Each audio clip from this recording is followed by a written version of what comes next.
5వ తారీఖు నుంచి చెల్లెవాళ్ళు వచ్చారు. 6వ తారీఖు నుంచి ఏం వండుదాం అంటే ఏం వండడం కదా స్టార్ట్ చేసేద్దామని చెప్పేసి ఫస్ట్గా గవ్వలు, నా మనవాళ్ళకి ఇష్టమైన గవ్వలు స్టార్ట్ చేసేస్తాం.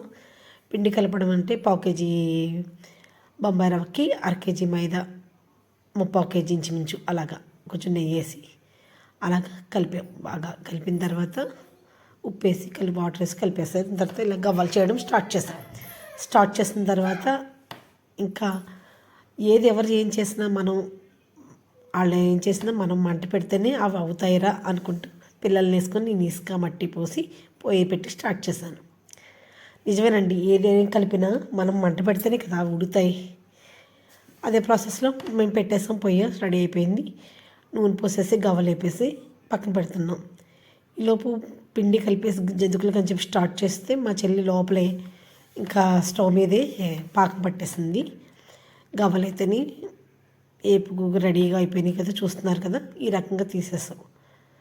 మన ప్లేట్లో పెట్టిన గవ్వలు ఒకసారి వేసేస్తే ఎలా ఉంటుందా అనుకుంటాం కదా, కానీ అది చాలా తప్పు. ఆ గవ్వలు వేసేస్తే అలాగా మొత్తం నూనె అంతా చిమ్మి మీద పడితే కాలుతాయి. కాబట్టి ఒక్కొక్కటే వేయాలి నూనెలో.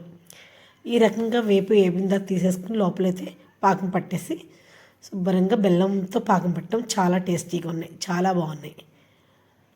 స్కిప్ అయిపోయిందండి, పాకం పట్టింది, ఏమనుకోవద్దు. మేమైతే ఇలాగా కొన్ని గవ్వలు అయితే చేసుకున్నాం ఫస్ట్గా. నచ్చితే లైక్ చేయండి, షేర్ చేయండి, సబ్స్క్రైబ్ చేసుకోండి. నా వీడియోలు పెట్టడం లేట్ అయింది ఏమనుకోకండి. హెల్త్ బాగోదు.